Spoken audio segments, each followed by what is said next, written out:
The broadcast is now starting. All attendees are in listen-only mode.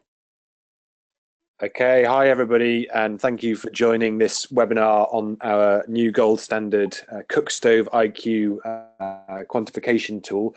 We've just kicked off the webinar at midday GMT, but we'll hang on just a couple of minutes because often what we find is people's connections can take a couple of minutes to get right. So we'll leave it one more minute and then we'll dive right into the presentation. Thanks very much.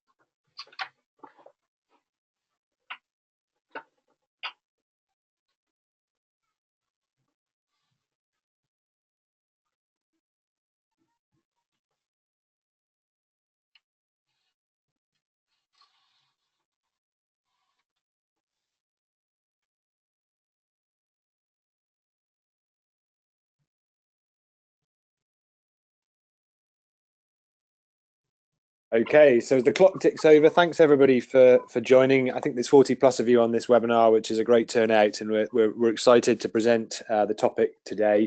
My name's Owen Hewlett. I think some of you will know me already as the Chief Technical Officer of Gold Standard, and I have the kind of privilege of introducing this webinar. And I'm joined by my colleagues Richard Iliff and Vikash Talyan, who have done far more of the work than I have on this topic, and I'll be handing over to those guys to walk you through the tool and to field questions and answers later on. But first, just from me, I wanted to spend 2 minutes to set the scene somewhat about where this IQ tool fits within the gold standard strategy and the immense value that it will add both to Cookstove projects and the wider agenda of gold standard. Firstly, just to say that I'm sure you'll have appreciated we recently launched Gold Standard for the Global Goals, which is a standard for the certification of great quality development projects and the quantification and certification of the different impacts arising from them in relation to the SDGs. And we see within that strategy a unification of what gold standard means and a catching of the momentum of the SDGs, and really to be first of its kind and first in class really for the quantification and certification of project benefits. And within that, part of our core strategy obviously was to write the standard system itself and to find new uses for the standard, such as dailies, which will be part of this webinar, but also to think about the role of data and standardization, collection and use of data. And really we see that in two parts. First, we want to make sure that we are able to support projects in the honoring of the great impacts that you're all having at project level. So through the quantification, the recording and presentation of data to just justify and really kind of provide integrity for the impacts you're having. And then at the macro level, to aggregate that data to help us at Gold Standard to really drive the development agenda, to really demonstrate the impacts of good Cookstove projects, for example, to influence policy, to attract new donors and buyers to our market. We really see data as having a pivotal role there across those two levels. So you should see the CookstoveIQ tool as part of a wider strategy to develop IT tools for project impact reporting and to use that data to help you present in a really high integrity way, a very saleable way, the benefits your project is having. And you'll be safe in the knowledge to know that the data that's generated and recorded through that will really help us to aggregate our impacts at the standard level and to really, push the agenda on your behalf to really, like I say, take that to buyers, take that to donors, to influence policy, to improve our work, to look at new ways of being more efficient and more transparent at the gold standard level as well. So that's the exciting future of IT tools within Gold Standard. IQ, the CookstoveIQ, is first of its kind. It's a very impressive system, and I pay huge credit to my team, Richard and Vikash in particular, and the support they've had from the developers, the stakeholders that have attended various workshops and helped us shape this tool, and in particular our partners at Microsol. and World Vision Peru, who have been absolutely instrumental, and of course IDB themselves as the kind of key proponent pushing this agenda. So hugely grateful to our partners, and personally hugely grateful to my team and the people that have supported them along the way. As I say, it's a first of its kind tool.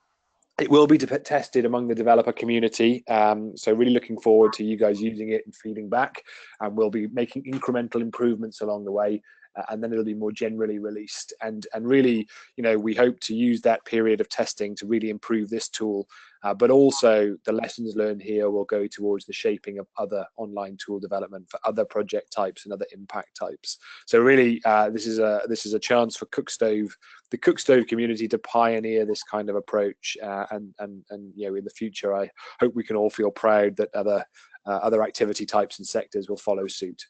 So that's really all I want to say. I hope you enjoyed the webinar today. I hope you get a lot out of the tool, and we look forward to your feedback. And I'll pass over to my colleague, Richard Eiliff, to take you through some housekeeping and dive into the presentation.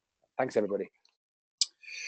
Hi all, thanks Owen for the introduction. So just to briefly outline how the webinar is going to be today. So be a short presentation, background to the tool, what it does, followed by a demonstration. First part of the webinar will be done by me, and then second part will be done by Vikash. We'll try and intersperse this with a couple of quick survey questions, just to keep things fresh. The webinar itself will be recorded. It is being recorded, and it will be available up on our YouTube channel. In terms of any questions, we hope to allow around 10 minutes at the end for a question and answer session. If possible, if you can type the questions, that way we can record them and make sure that we answer all of the questions. If we can't deal with them in the 10-minute slot, we hope will be available. And we will answer all questions, whether we manage to do that today, and we'll compile a summary of all the questions and sort of formulate an FAQ that falls out from this webinar. So without further delay, let's move into the presentation. So just some background. ICS, so Improved Cookstove projects, as many of us know, are very complex to both develop and to audit. The reason for this, there's a number of different methodologies. There's at least 4 main methodologies that I know of, and various different versions of those over time. There's a number of different project streams. So large scale, small scale, micro scale all have different rules. And this means that there's many different monitoring and documentation requirements, in addition to the fact that there are a number of studies that are required for improved Cookstove projects. In addition, there is substantial variation in the monitoring and ER calculations that are present from the methodology choices and also from personal choices made by project developers. And overall, this general lack of a standardized approach means that the whole process is time-consuming, both in and also in the certification and audit process for both us and for auditors, so for DOEs and VVBs. So the Cookstove Impact Quantification tool, CookstoveIQ, or IQ for short in this presentation, is a first of its kind tool designed to address these barriers. Primarily, we have new Cookstove project developers in mind, but we also thinking that it will streamline the process for current developers as well. In terms of the methodologies that it covers, so the 2 main gold standard methodologies are covered. So the latest version of TPDD Tech, version 2, and the simplified Cookstove methodology that we have in the gold standard. We also cover AMS2G version 8 as well. It's the most up-to-date version. There is another on the way, and rest assured we will evolve as methodologies evolve. In addition, we also have a health impact methodology. So many of you will be familiar with, we hope, our Dailies health impact methodology. That's also included into this tool.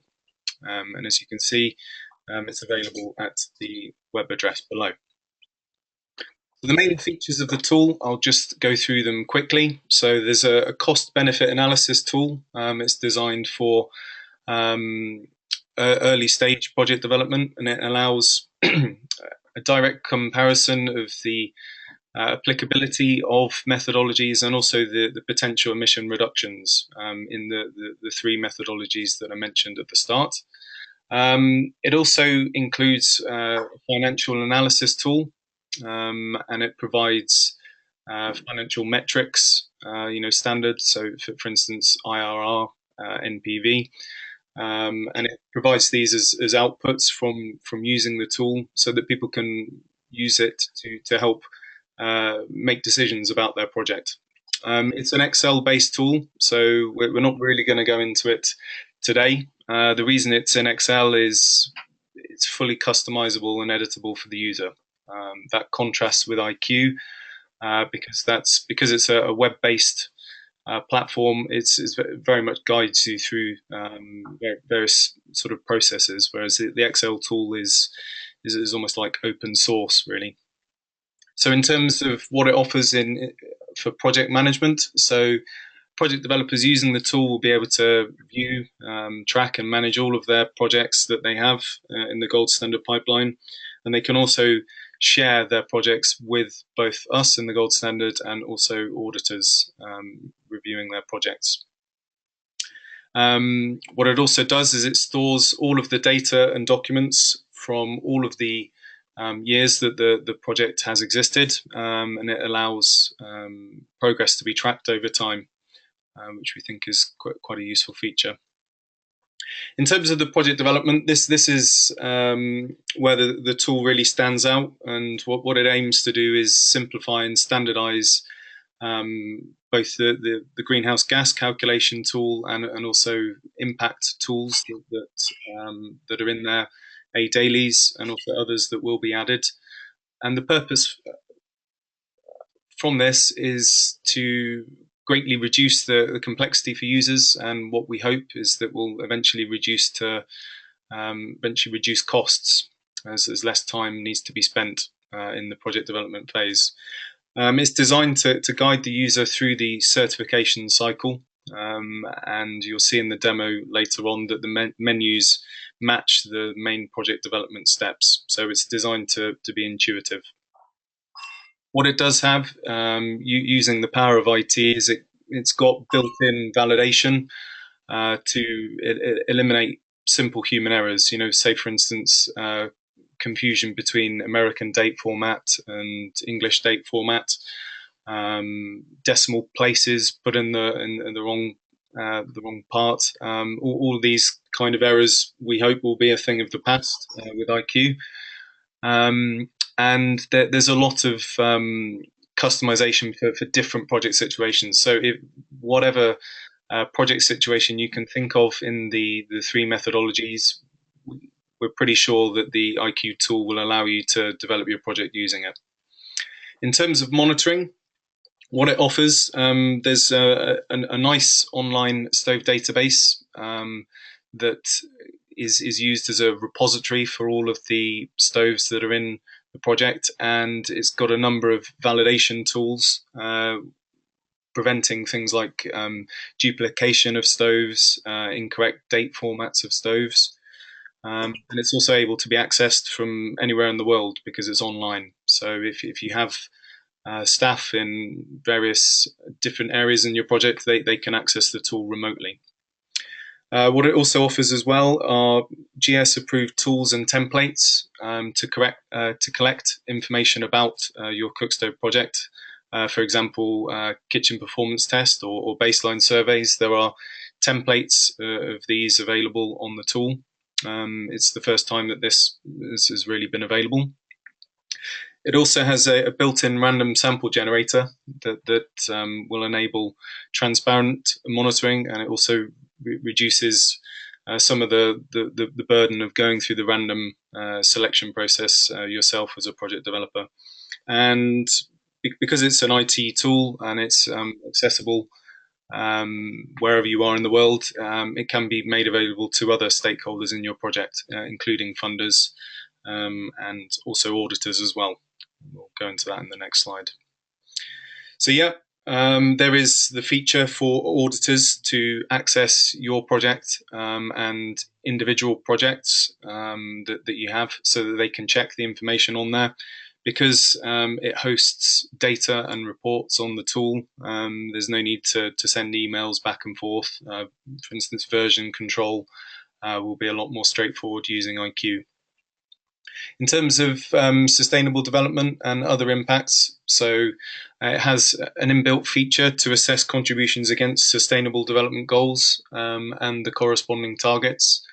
There's a number of indicators that are automatically proposed to people, so that a monitoring plan can be developed fairly easily using standard methods and standard units on the tool.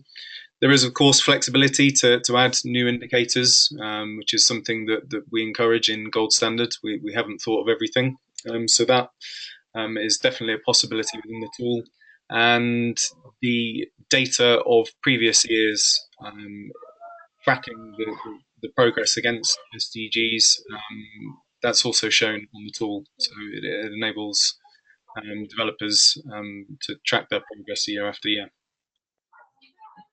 So that's a brief introduction to what the tool offers. I think at this point we'll break it up with a quick question. So I'm just going to launch that now. So hopefully you can see on screen. If everyone would just mind letting us know which of the following best describes your background. So project developer, VVB or auditor, NGO, government or other. So try and keep this fairly brief. We've got a lot to cover, so maybe 15 seconds more. Once we get the results, I'll share them on screen.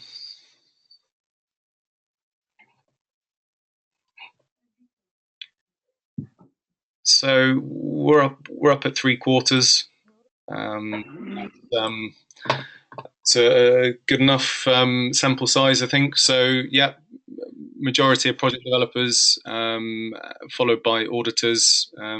We have representation of NGOs and other.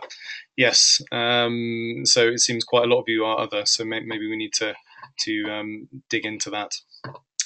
So thanks for your participation in that. So we shall now look to the demonstration of the tool itself. So hopefully you can see on screen. This is the format of IQ. So the page that you're seeing now is a description of all the projects within a particular account. So this is my account here, and there are 2 demonstration projects. So I'll just explain the menus. So top of screen menus that you can see here. These relate to functions that are non-project specific. So they're something that works regardless of what project you're in. So the projects button, this is effectively this home page here. We've got a feedback function because, you know, as I say, we're testing this, and you know, we look forward to people's feedback on the tool. There's an option for people to provide that there. The CBA tool, cost benefit analysis tool that I described earlier, that's available as a download in Excel here. Don't have time to go into it today, but suffice it to say that it's there and it's freely available. And importantly as well, there's user manual. It's available in English, Spanish and Portuguese. And we hope it provides a helpful explanation of how this tool works. So I'll just go into an example project and show you the menus that are project specific. And these are down the left-hand side of your screen. And this effectively describes all of the information that's relevant to this project. So this is a project called Demo. And the name of the project that you're in is always displayed on this left-hand side underneath the Gold Standard logo. It's worth noting that the calculations that IQ performs are relied on the information that you put on in preceding menus. So it's a stepwise calculation approach. These left-hand side menus, they build up in terms of the steps that you would undertake during the project development cycle. So at the start, you would merely have perhaps a summary of your project. Then over time, you build up information about stoves, and then your baseline information, and then eventually getting to the point where you're able to estimate the emission reductions from your project. So these menus here, they represent the cycles in the project development that will reach registration or gold standard certified project design stage. So as you're going through the tool, there's a number of tips that will help the user input the information correctly. So these are these little question marks, and you just simply hover over the question mark, and it will provide you a bit more guidance on how you can input information that the tool is asking. So project summary page, this is where you would put the title of your project. You can see there's a space for the gold standard ID. And there's also the place where you can select the methodology. So as we mentioned, there's 3 main GHG methodologies covered by this tool. And depending on which one you select has implications for the menus that follow after. So I'll just demonstrate with AMS2G. So you can see the screen changed when I selected that, and that's one of the general principles of this tool, in that depending on your choices made at earlier steps, it will filter out the options available to you, which hopefully makes things a bit more straightforward. So this demo is going to use TPDD tech. So you would also obviously put the location where the project is. So it's available as a drop-down menu, and then further specific information. So for instance, major political divisions and minor political divisions that comprise your project boundary. There's also a space for you to put in a point of reference with the GPS coordinates, and there's a space underneath that can be used to uniquely identify your project and this location within your project. And there's a space to describe your project. So this, for those of you familiar with the project development process, this broadly represents the first section of your project design document. I've written a very simple summary here. So at the bottom of this screen on the project summary page is a document repository. And these are all of the supporting documents that you would upload to support the data that you're inputting into your project.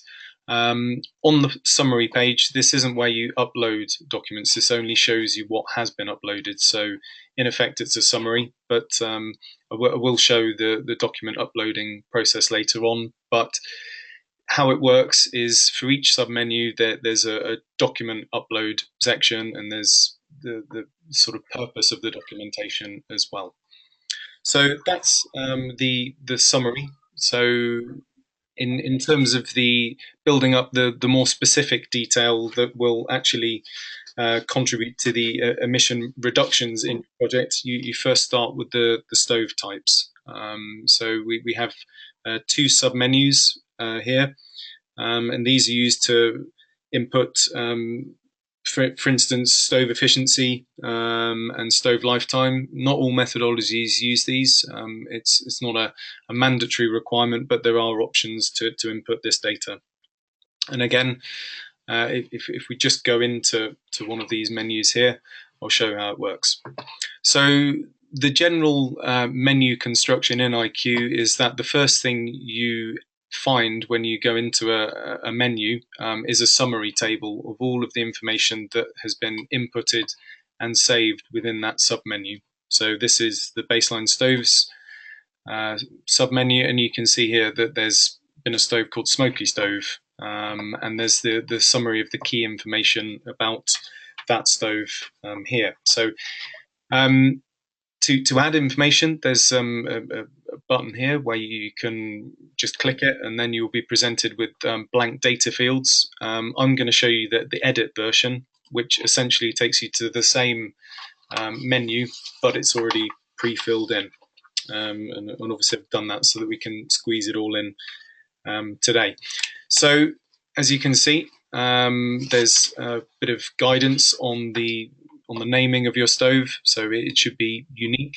And we've got the fields that are then used to build up the key bits of information about your baseline stoves. And as you can see, there's drop-down menus making the selection of your stove type straightforward. As you can see, there's other specify in the event that you don't find that your stove type is here.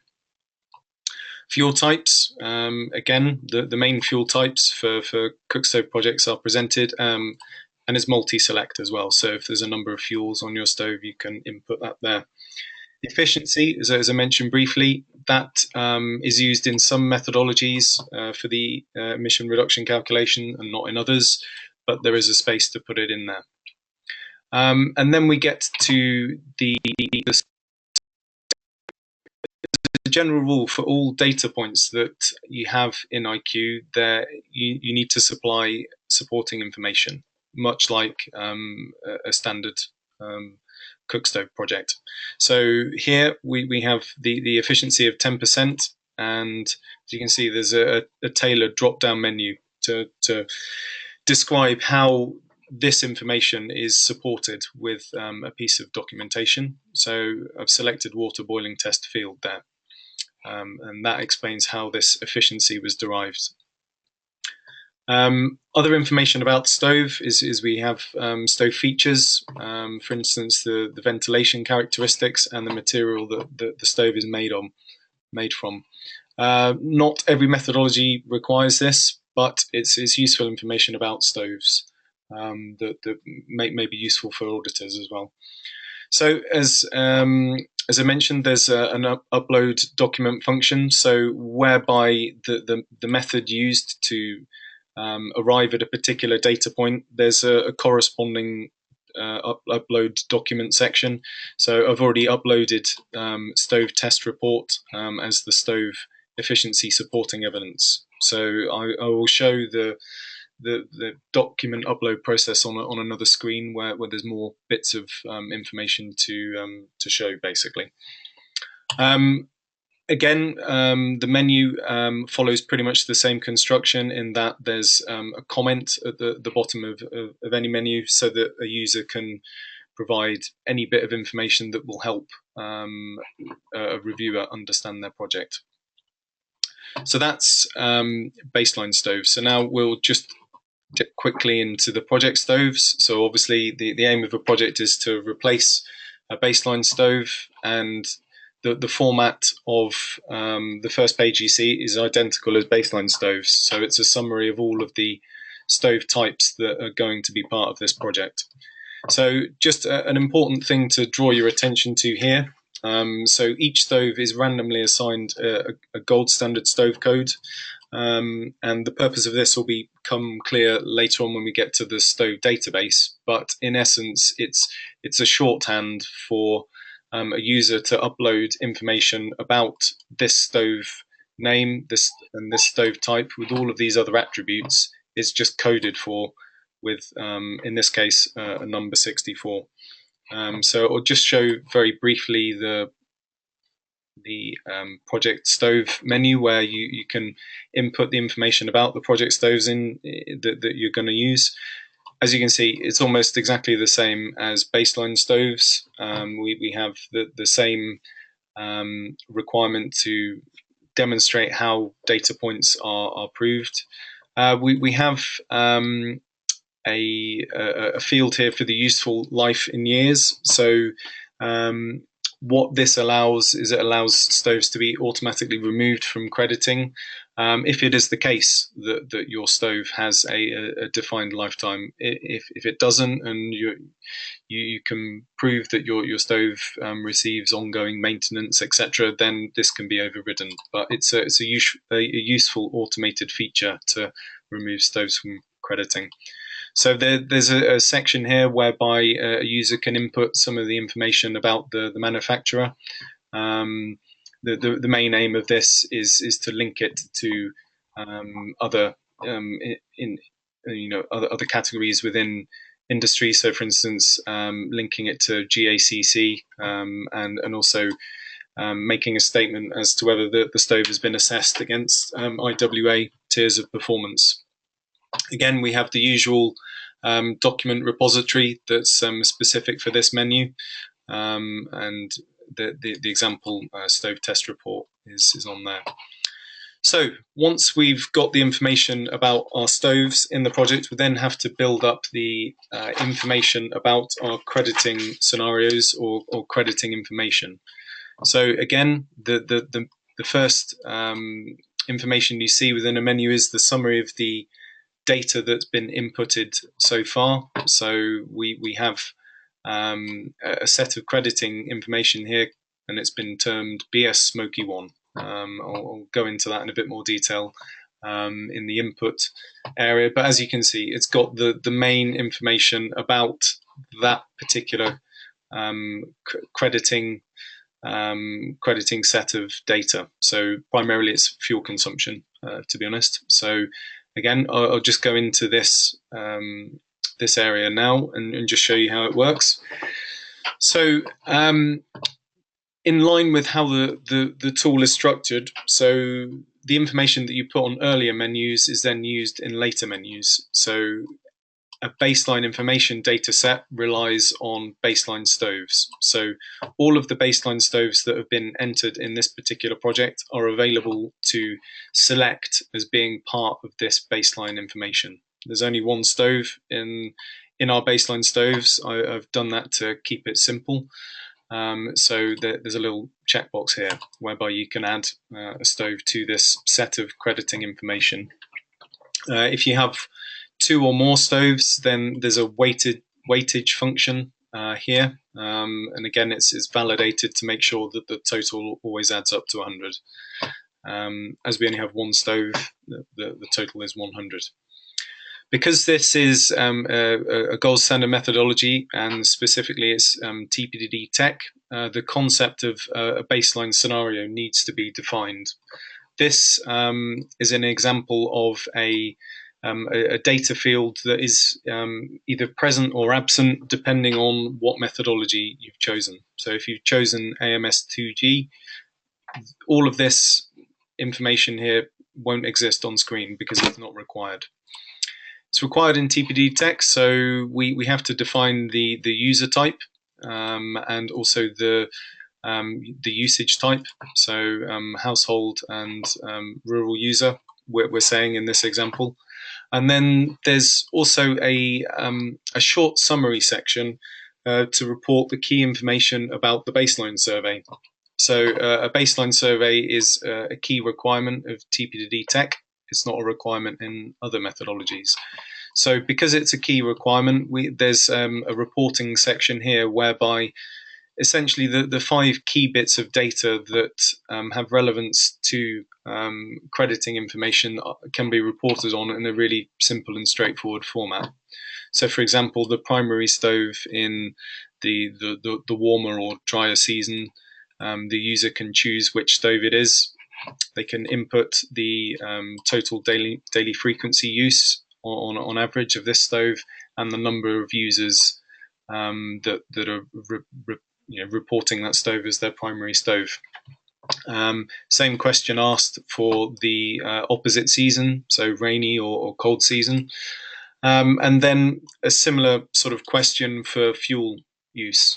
So, and what this data set provides an example of the pattern of fuel and technology use in the baseline, and it can be then compared very simply with the pattern after the project has taken place. So that if there are large variations, then they need to that have an effect on emission reductions, they can be investigated. So that's just a short summary of that report. So the next field to show on this screen is the method of fuel consumption measurement that was used to work out fuel consumption. So the first thing that you select is your method, and essentially whatever methodology or calculation choice you've chosen in earlier menus, so in project summary, for instance, this drop down will appear as something that's different. So because this is a TPDD tech methodology, there are 4 different methods available to you as a project developer for you to determine your fuel consumption. So for instance, if I chose the default minimum service level, as you can see, there's a different field that has appeared on screen, and there's an automatic calculation that happens there. So I'm just going to reset that and put it to the figure that it previously was. But yeah, so essentially you can see you can choose the different options that are available to you. So it makes the choice a bit more straightforward, and you don't find mistakes being made by choosing things that aren't applicable to a methodology. So the next bit of information that relates to crediting within the baseline is the fraction of non-renewable biomass. There's an interesting function to show you here. So a user can either put in the value themselves. This is a freely editable field, or if people don't wish to study the NRB in their project, they can select the country that their project is based in, and depending on what country they select, a value is automatically generated, and that value is, provided it's within the expiry period, that value is automatically selected, so that there's no audit that's needed on this information. So because this project's in Peru, I'm going to select Peru and the value that's automatically generated there. So I mentioned that I'd demonstrate the upload document function. So we have a fuel consumption data point there. So I'm just going to show how information is added. So I've got my baseline KPT report that I've prepared earlier, and I'm going to declare it as fuel consumption supporting evidence. So we've also got a baseline survey here with data points. I'm going to demonstrate that and prove it with my baseline survey here, and so on. So as many documents that are needed to support the information on screen can be uploaded on here, and then when it is saved on screen, it will all be present. I'm just going to go back into the menu and show you. So as you can see, these documents are now part of that project, and they act as supporting evidence for the baseline information in this project. So now I'm going to turn to the project information. And following the usual pattern, the first thing you see is a summary of the information on screen. So project information, this in IQ, this is where you map project information to baseline information. So it's easier to sort of demonstrate this in the process, but in essence, once you've mapped a set of project information, a set of project stoves and fuel consumption, and you map it to a baseline information, you'll come up with a fuel saving that's automatically calculated. So I'll just show you how it works here. So one thing we have to do is call the project information, give it a reference name that's easily rememberable. And this is an Incawazi stove, so it's called Inca for short. As in baseline information, you can choose the number of stoves that represent the crediting scenario in the project. In this example, I'm only going to use one stove. So again, that weightage is 100, and I've only checked one stove. Then I map this project stove to a set of crediting baseline information. So you could simply just say, well, I'll map my project stove to a baseline stove. But if you find that there are conditions in the baseline where they share the same stove but have different crediting characteristics, that isn't going to work. So that's why there's a mapping of a whole set of crediting information to a whole set of baseline information. So I've only generated one example, and that was the one that we saw on the previous screen. So it's called BS Smoky 1, and I've checked the box there. Similarly, as with the baseline information, there's the fuel estimation method that is available to you. The only one that works for TPD Tech is kitchen performance test. So it's selected there. If I'd chosen another methodology, there may well be a number of other options. I would then input the fuel consumption for this set of project information. I've used an example of 2.23. And then I would try and forecast the usage rate of this stove, or potentially these stoves, if there happens to be two stoves within that crediting scenario, and indicate the information there. So I've put 95. And then net calorific value of the fuel. As you can see, 0.015. It's a standard figure, so it came up automatically. It is user changeable, but the standard figure is there. The FNRB, that is also available in this menu, just in case FNRB is different in the baseline and in the project crediting information. We also have a field whereby the user can input the value for leakage, if indeed it is present in the project. On this one, so just going to demonstrate the automatic. So if someone wanted to choose a default, as you can see, the value given is 95%. So again, it takes some of the thought process about trying to find out what a default for leakage is. There's a field whereby a user can choose if the baseline fuel consumption is fixed for the length of the project. And then I've just indicated a comment on here. So it's a TPD Tech methodology. You don't have to use a default value, but I've decided in my project I'm conservatively assuming it as 95%. So once all of that information has been inputted, let's check we've got documents that support our values. We don't need to supply evidence for FNRB or leakage because they're default, so you can click Save. And then depending on what you've entered there, this fuel saving for this particular project information reference will be shown on screen. So I'll just draw your attention to this ID here. So as with Project Stove code, there's a project information ID code.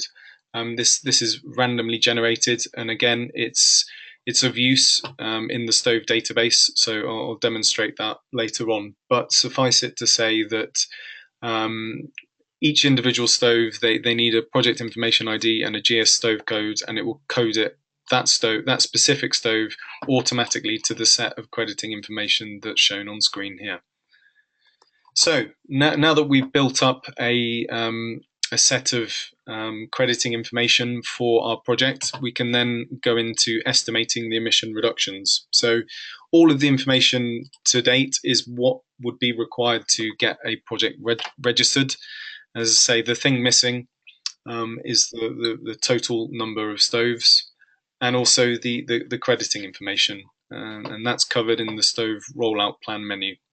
It's a sub-menu of estimated emission reductions. So a user can choose the project start date. As you can see, the interface is nice and straightforward. Removes the possibility of confusion between date formats. We can nominate the crediting period. Those of you with sharp eyes will notice that number 5 isn't present here. It will be present in here, so that it can be useful for GS for GG.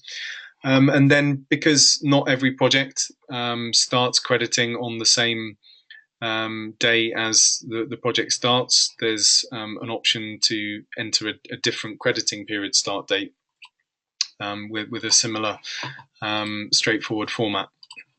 And then for each of the sets of mapped project information and crediting information, there's the option to type in the number of stoves.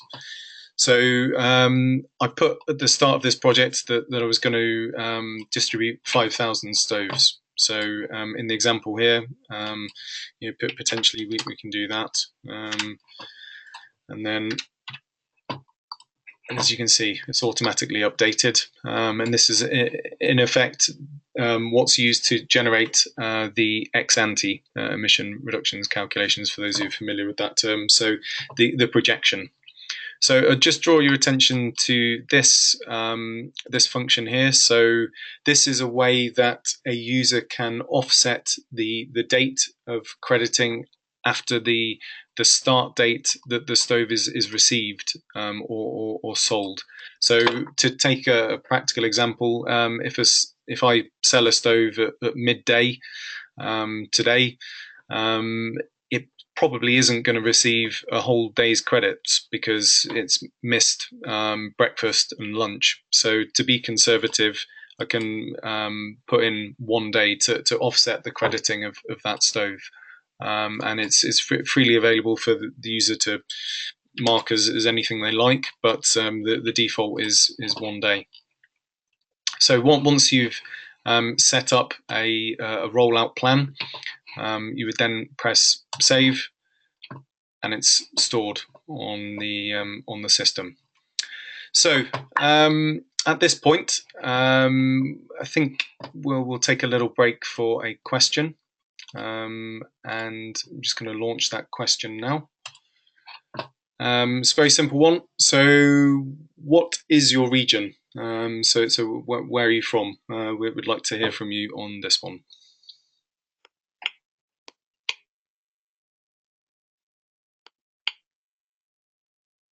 So won't spend too long on this. Nearly up at 3/4. I think once we're at 3/4 of everyone answering, I think we'll close the poll. I think we'll close it there.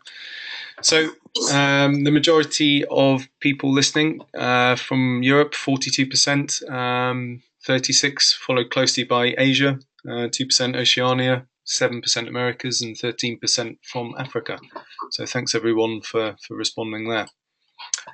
So if we recall back, we've at this stage inputted the rollout plan of our project. We've inputted all of the crediting information, which is essentially the fuel savings and expected usage rates within our project. It's now time to see what our estimated emission reductions look like, and it's very simply done. Whereas perhaps if you were developing this without Cookstove IQ, you would have to build your own spreadsheet and put in various calculations and formulae. It's all handled automatically behind the scenes with IQ. So it's shown on screen here. Obviously, if people would like to interrogate this data, there's a set of reports that are available. So if we wanted to create a report of this data, I simply click the button and it's available in Excel, and it also shows all of the parameters that have been used to generate these particular emission reductions. So people may want to check it, and you'll note that there's a button called Submit at the bottom of the screen. So when a developer is satisfied that all of the information is present for their project, it's correct, and they've supplied all of the supporting evidence, this button, Submit, allows them to freeze the information and notify Gold Standard that, yep, I've developed my project. I would now like to start registration or design certification review. So that's describing the steps very briefly to get to registration. I'll now talk a little bit about how the monitoring module of IQ works. And the first place to start with this is the Stove database. It's the heart of the monitoring tool, really. And many of the other menus are linked to this Stove database. So as you can see on screen, we've got a list of all of the stoves that are part of this project. We have a summary at the top. There's 3,000 active stoves, and each of the stoves has got their ID, their date of sale, name of the user, and where the user can be found. As you can see, we've got the unique project information reference and the GS stove code that attributes each individual stove to the relevant set of crediting information. So I will explain how this works, and it all centers around this functionality, which is adding the stoves to the database. It's a very simple format. In essence, it's an Excel, and it's available as a template on the following screen. So I'll just show you an example that I prepared earlier. So your template would be a blank one, but I've already inputted some information on here. So the green bits of information are mandatory. They need to be filled in, otherwise IQ will reject the information. And these red bits of data show deliberate mistakes that I've put in. So the project information ID, there is actually only one in this example, and it was number 73. So I've put in a fake value there of 81. Stove IDs, again, there was only one example just for simplicity. I've put in a random figure of 92. Stove IDs, this is an interesting one. So I've put a duplicate stove ID on here. So Inc number 9 is already uploaded to the database.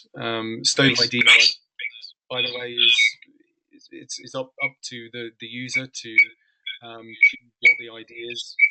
These ones are issued automatically by the tool. So in essence, if you've already uploaded the stove ID called Inc 9, then you're not going to be able to upload another. So I will hopefully demonstrate this here with the upload function. It takes a little bit of time to do this, because there's the validation calculations that happen behind the screens. So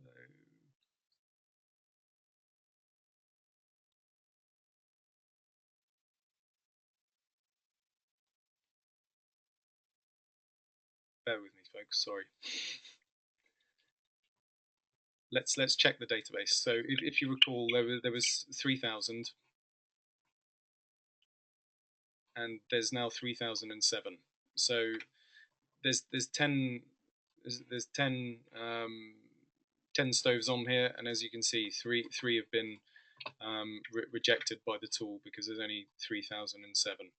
So that just demonstrates the it removes some of the element of human error when you're building up your stove database. So hopefully that's quite a useful tool for project developers.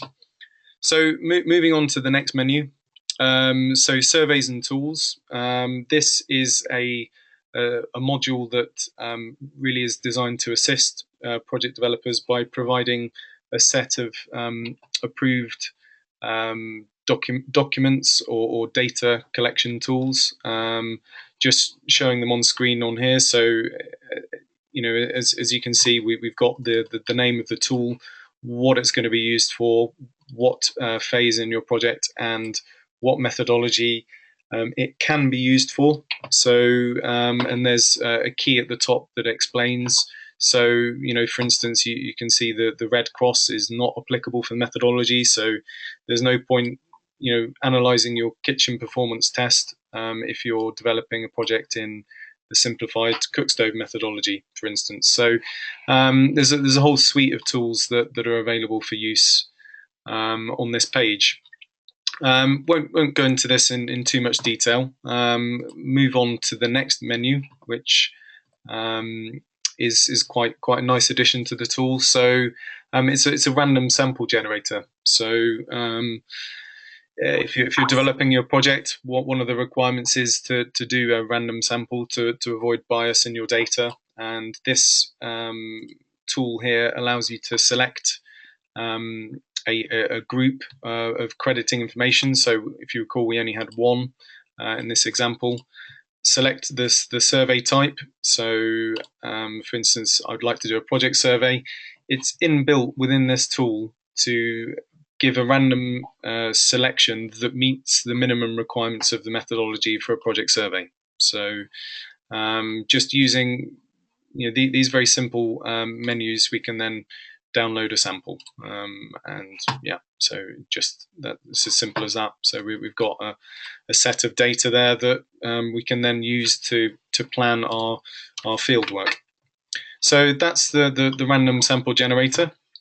I'd like to spend a bit of time on the monitoring section, because of course that's where the majority of the years are spent in a project. So in line with the other menus, the first screen that you see is a summary of the information that you've already inputted.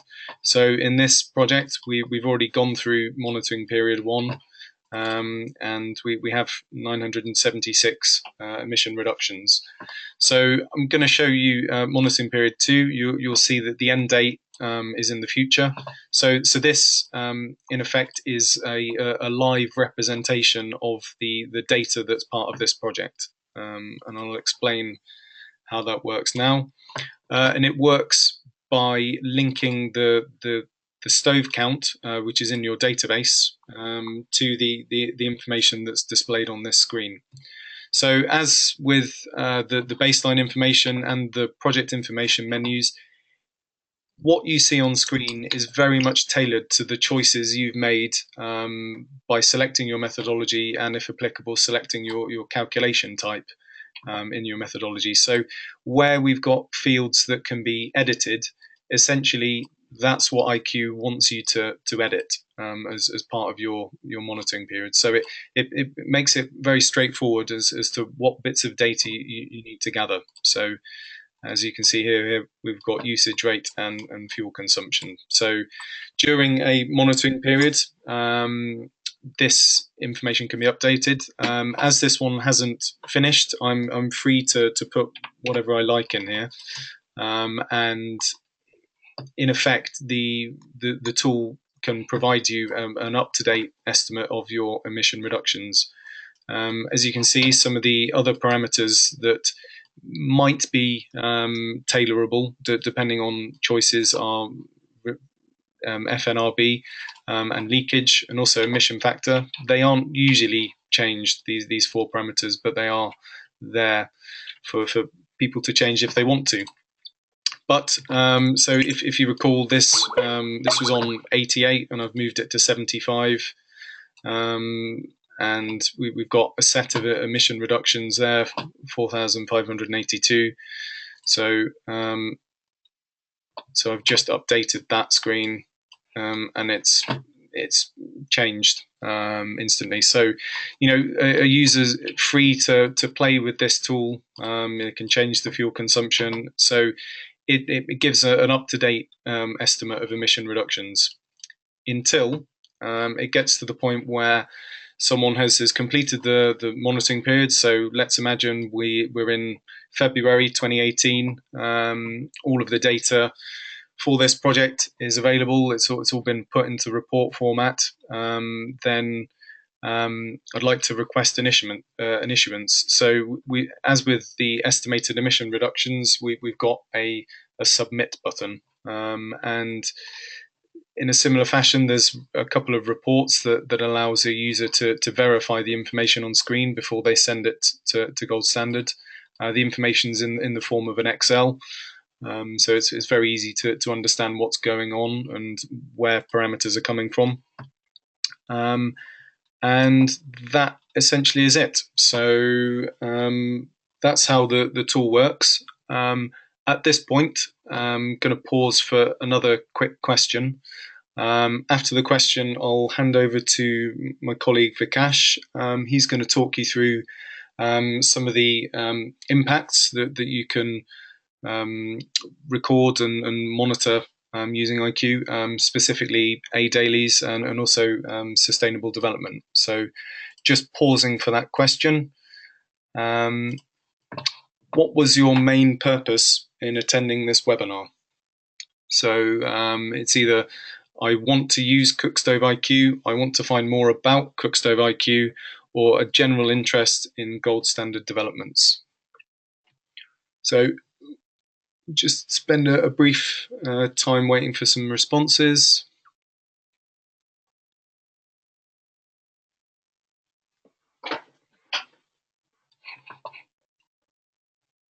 And we've got 3/4 of response, so just going to share the results with you there. So yeah, so just under a fifth would like to use IQ. Half of you would like to find out more, and roughly a third have a general interest in gold standard developments. So thanks very much for responding there. I will now hand over to my colleague Vikash. Vikash, are you there? Yes, Richard. Thanks. Okay.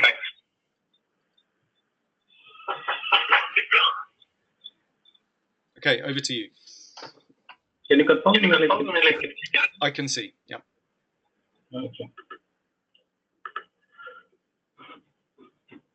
Thanks, Richard, for the detailed overview. I'll just quickly go through the dailies methodology first, and then come back to the tool to explain how it works with the dailies methodology, and also I'll discuss about the SD assessment component. So as many of you already know, that GS released the dailies methodology early this year. This methodology provides an approach to quantify the health benefits from improved indoor air quality based on actual performance of technology interventions that's being introduced through the project. So in principle, the methodology basically uses the PM2.5 exposure level as the primary indicator for health impact quantification. And the technologies and practices that lead to verifiable reduction in PM2.5 exposure levels via change in household energy use or emissions for cooking, heating, lighting are eligible under this methodology. And for example, cooking devices, mostly they improve Cookstove, biogas, ethanol-based electricity, liquid or gas-based stoves are eligible. Other type of devices like space and water heaters, heat retention cookers, solar cookers, and safe water supply and treatment technologies are also eligible. Whereas about in terms of the clean fuels, clean fuels include electricity, LPG, biogas, and alcohol-based fuels, and also the practices which basically lead to improved application of existing technology, like fuel switch, shift from solid fuel or kerosene to LPG, biomass, etc.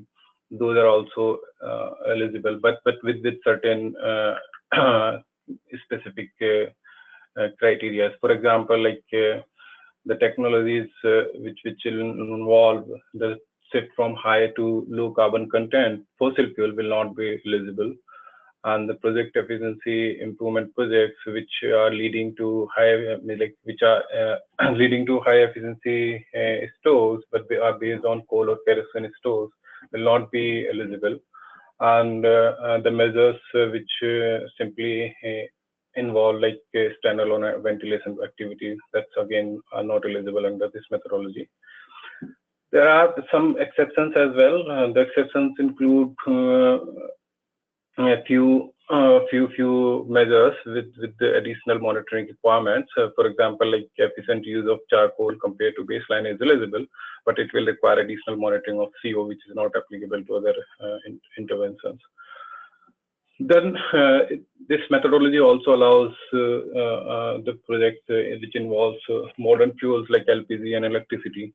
Though these fuels might be sourcing electricity generated using the fossil fuels, but this leads to significant reduction in PM 2.5 exposure, and then and are eligible for health impact benefits. But these fuels will not be eligible for GHG emission reduction. So as of now, means that these eligibility criteria reflects what is currently known of the potential benefits of different technology and various interventions. An additional type of intervention may be included in future as additional information becomes available. The methodology simply means, like as I mentioned earlier, the methodology simply uses the PM 2.5 as the parameter to quantify the health impacts, and then this like includes 5 major disease: stroke, heart disease, chronic COPD, lung cancer, and acute lower respiratory infection, which is pneumonia. These like to quantify the impacts, the methodology relies on the metric DALYs, which is a single metric that combines both mortality, years of life lost, and morbidity, year of life with disability. It's a commonly this metric is commonly used by public health and development entities globally as a way of comparing the burden of disease due to various risk factors. And this methodology uses the term averted DALYs, or ADALYs, and then or it's also known as DALYs averted, which includes both avoided years of life lost or due to the early death, and the years of life lost due to the onset of disease because of the impact of indoor air quality.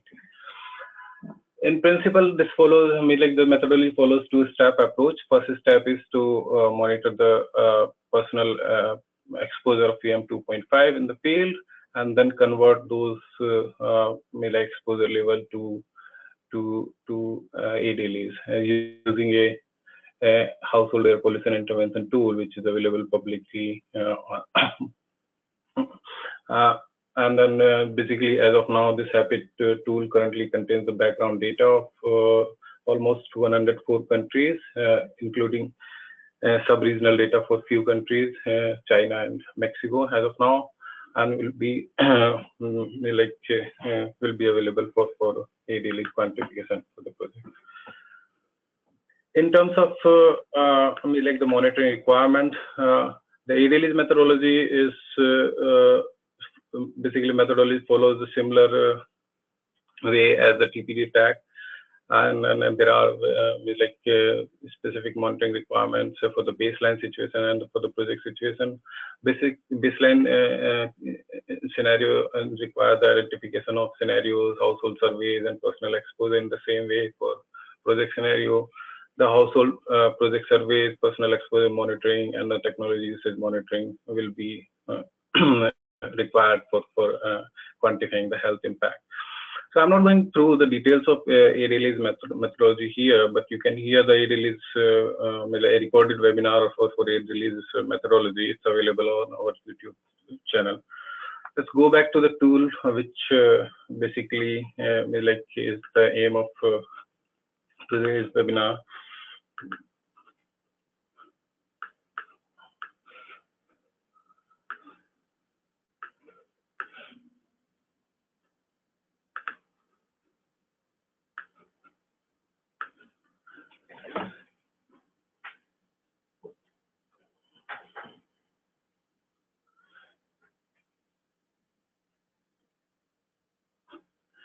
Yeah, so as I said, earlier, the TP-TEC methodology and ADALY's methodology, there are common monitoring requirements, and then basically this tool smartly import information on common parameters for ADALY's module or vice versa. So and it also allows to develop the project independently using ADALY's methodology or any other emission reduction methodology. So in this example, I'm using this with a project already added the TPTAC methodology. So simply to start with the ADLES methodology, you will go back to the page, the project summary page, and project summary page will provide the option to add the methodology for health impact. Here you can see under this option, this says this allows you to add the health impact and the ADLES methodology. Once you added this methodology, it will show you on the project summary page. So here then you can access everything related to ADLES methodology using this link for your project. Then you will, as soon as you click, you will start again with the project with all the details related to ADLES. Here, as I said, there are common information required for ADLES and TPTAC, and then some of the information you might already have added for your TPTAC methodology. So you don't need to add that information. For example, here you can see all the information is coming from other methodology, and then has all the details of your stove, like baseline and project stove. So you can skip this step in the same way for project stove. You already have this information, so you can again skip this step. Then when you will go to the baseline information page, you will see all the stoves added as a summary on the summary page. As Richard explained, the tool is structured in such a way where on the first page, you will see the summary of all the details you have already added in that in the tool. So here, for example, there are 4 stoves using different fuels, and have all the details. So for ADLES component, if I go to edit page, if I click edit and then I go to the page, I'll find the relevant information for ADLES component at the bottom of the page. Here you will start with the methodology selection for personal exposure monitoring, whichever you would like to, and then your options will change accordingly. Here there are 2 options. One is gravimetric, other one is optical. If I click on gravimetric, my options will change, and if I go back to optical, then it will come back with the additional options. So the key requirement for ADLES, which is on top of TPTAC, will be your details of family size and then number of family members between age 0 to 5. So after adding this information, it will ask about the baseline personal exposure, which is coming from the field monitoring, and depending on your options, you will change this factor will change, and it will it will ask you to add this information. Once you do that, just save it, then move to next page, which is the project information page. So I have already added all the information for each scenario here, so I'm not going to each of these scenarios which are part of this project. I'm just showing one of the scenario just to give you an idea of what information will be required, how it will be added. In the once you are done with the baseline information, then go to the project information page, select the scenario which you would like to update with the information for ADLES methodology.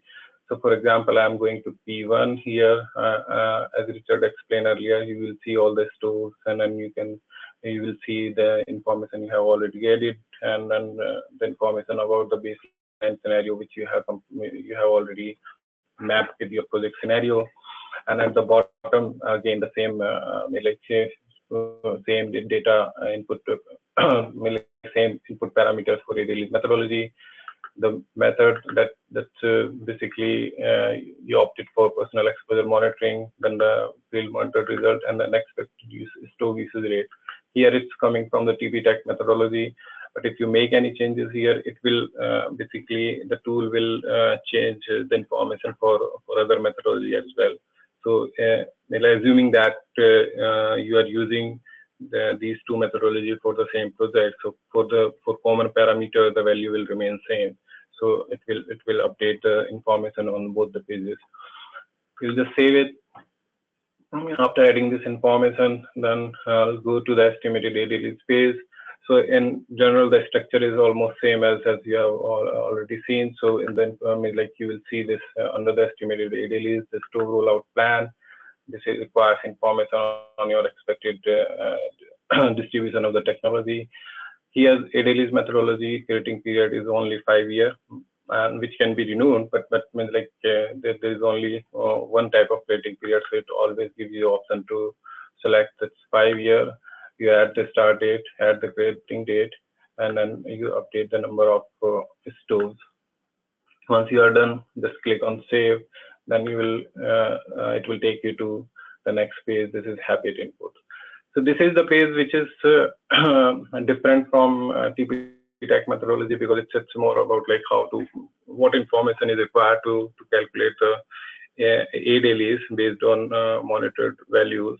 And how it like what information do you need back from habit to fill in IQ to basically estimate your project level ADLEs. So here on the top table, it basically summarizes all the information that will be required for ADLEs. So for habit, and it basically either estimates the values based on your input or changes the values following the habit requirement. So, for example, you can see the stove count that's coming from a store rollout plan, and then family size is coming from your baseline information and giving you the number of adult family members.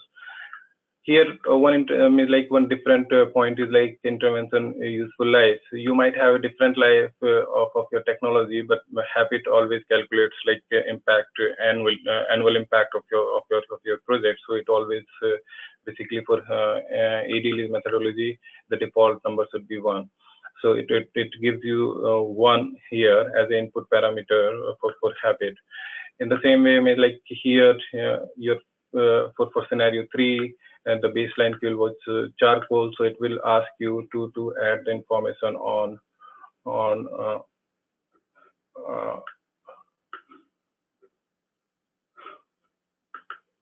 just a minute.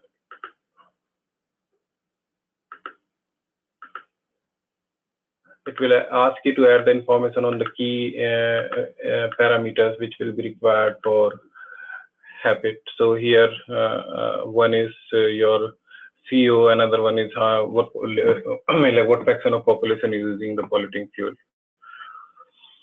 Once you are done with this information, you just click on go to habit. It will take you to the to habit page, which will require some of the information to convert your PM exposure levels to ADLEs, and there is a detailed webinar available on how to use habit and how to use like IQ with habit.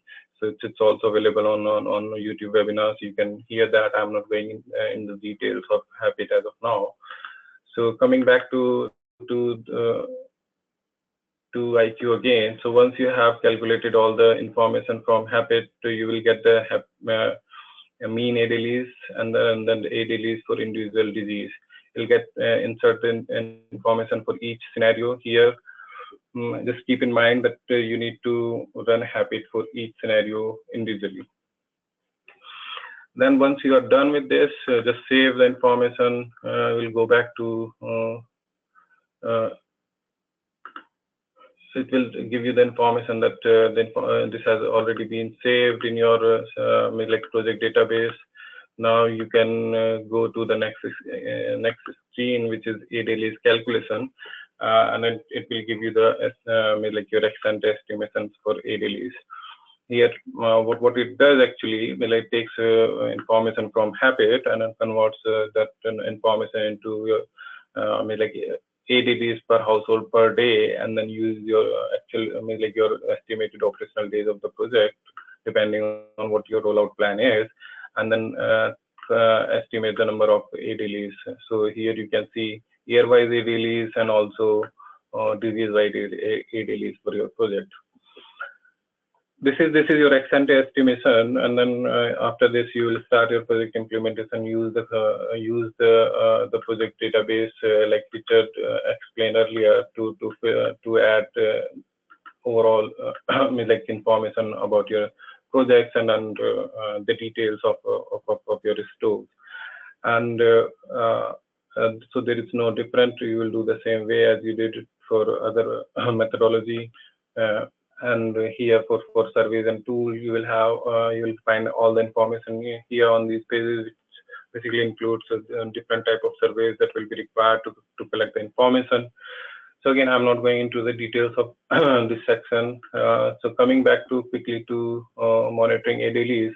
Here, monitoring ADLEs, it works in the same way as Richard explained for TB-Tech methodology. You go to this page, you see all the information that's already there. For example, I have added almost 6 monitoring periods, and it shows me the information for each monitoring period. If I want to go back and check what information I have added for monitoring period 1, I'll just click on this one and then go to next. It will give me the similar sort of table. So the top table will show you the information that's already there in the tool. It pulls information from different screens and then summarizes here, and also basically present some open fields, which means you can change those fields. For example, if the usage rate is different from what I estimated earlier, so I can update here. I can update the family size based on my project surveys, and I can also update the parameter with the values for CO concentration based on latest estimates. The baseline PAM values will remain same for project PAM. If I have done the project exposure monitoring, I'll update the values based on my monitored data. Depending on which options you are choosing, you will select the values here, and then it will adjust the information. Then you can use the baseline PAM, the adjusted values, and then the fraction and other information to run habit and get your mean ADLEs and review by the ADLEs value. Once you get those values from habit, you add here again on this part of this in this table of the screen, and upload the documents like habit output report here, using the same approach as we explained earlier. Here, once you have added the information, just click on save and next, and then it will take you to the final results of your project, like scenario-wise, especially the monitoring period and the scenario-wise ADLEs, and then ADLEs per household, and then also the total ADLEs. It also keeps record of your previous monitoring periods, provides all the information on different what was calculated ADLEs for the previous monitoring period, how much has been issued, how much is still withheld, and how much is re-awarded after going through all the assessments. Once you are satisfied with this information, you can save it. Once you save it, it will be logged for Gold Standard review. So this is a quick overview of ADLEs, and since we don't have much time left, I'll just quickly show you the SD assessment part, and then we will start with the question answer session. So in the SD assessment part, there are two sub-menus. One is select SD indicator, other one is report on SD indicators. The select SD indicators is basically to help you identify the relevant indicators and then provide all the information, basically to design your monitoring plan. And then after that, you will go back and carry out the monitoring as per your monitoring plan, and then come back and use the report on SD indicator page to fill in the information. Here, simply, if you go to you will see all the already added indicators here. If you want to add new indicator, you will go to add new indicator. You will select the impact area, which are already defined here, and based on the indicator, based on the impact area you select here, it will basically change it will filter the list of indicators for you. For example, if I want to just look at the air quality improvement, it will give me the list of already added indicators here. And if you want to add any other, just click on other specific, it will open a new page with the additional information where you can define everything. And if you select any of the already listed indicator, then it will add the details for different different parameters like air quality. If I choose this one, then it's showing me which particular SDG is relevant to this indicator and the targets, and whether there is a relevance to other SDGs. Then you define your like whether you want to monitor it, select the measurement unit to provide the baseline value and the future value, like target values.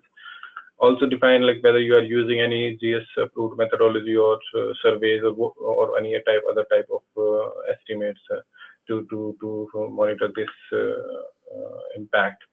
And also define the frequency. Once you are done, save it, then you will go back and see all the relevant information on this page, where you can see what you have added here and what will be the frequency and what will be the methodology to monitor this.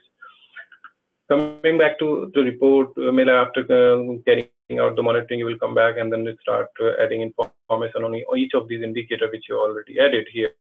So basically, what this screen does, it shows you all the added parameters, and then also provide you the value, the information you have added on the previous screen, and then gives you sort of some fields to add additional information. For example, for this particular parameter, which is job, and if I want to add information for the monitoring period 2014, I'll just add the value here, and if it's a positive contribution, then I'll leave it positive, otherwise I'll change the contribution, and then I'll just go to save.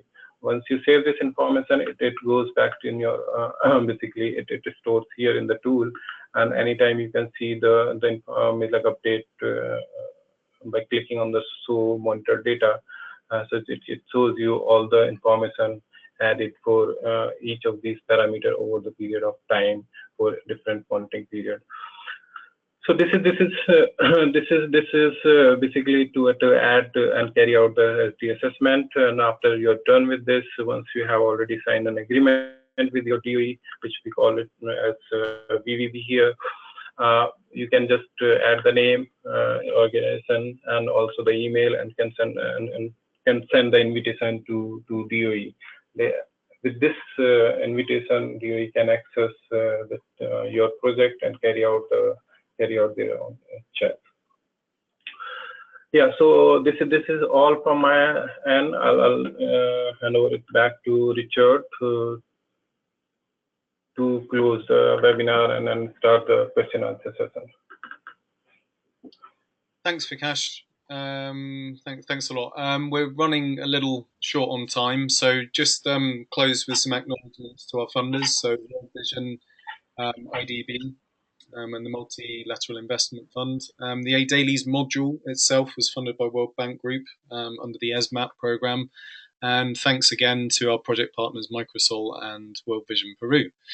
In terms of the questions asked, yes, we've got 2 minutes. So just in order of the questions being available. So questions from Ha Hoang. In future, would we need the PDD while we have all of the information in the Stove IQ tool? The vision is, not to repeat things. So I don't think absolutely every bit of the information from the PDD is on there, but that's certainly something that we're aiming to. Second question is the Stove IQ Stove database different from GACC Stove catalog? It is. I think there's maybe a misunderstanding. You can add your own stove in your own stove database. You don't have to access stove information from external sources. So whatever stove you have, you can upload it as part of your project. So it's fully customizable for developers in that sense. The next question from Richard Stone. So is this an optional tool for project developers, or is it envisaged that this will be used by all? Yeah, the answer for this, certainly to start, it will be optional as we iron out any wrinkles. Long-term plan is that all projects will move to this type of tool because we just see that it has a lot of advantages in removing human error and things like that. So yeah, hopefully that's those two questions addressed. I can't see any more questions coming through. I think we've reached the limit of our time. So yeah. Yeah, there are a few more questions here. I can see those questions on my screen. Yeah, if you want to handle them, I can't see them on my screen, unfortunately. Yeah. Yeah, let's take a few of them, and then we will reply to other participants over email. So one question is, are there SD indicator output reports? Yes, there is an option there which will allow you to generate the reports based on your overall assessment and then monitored information on SD parameters. Then there is another question. We currently have a registered GS Cookstove project, but is still in the validation phase. Would it be possible to make use of the CookstoveIQ tool for this project? Yes, it's possible. You can do that, but as of now, it's as Richard mentioned earlier, we are testing the tool with live projects. So we invite all interested stakeholders to register on this page and then carry out the testing to help us in figuring out if there is any other issue or error. Once this is done, it will be available for using the live projects and in the registration process as well. And that's for this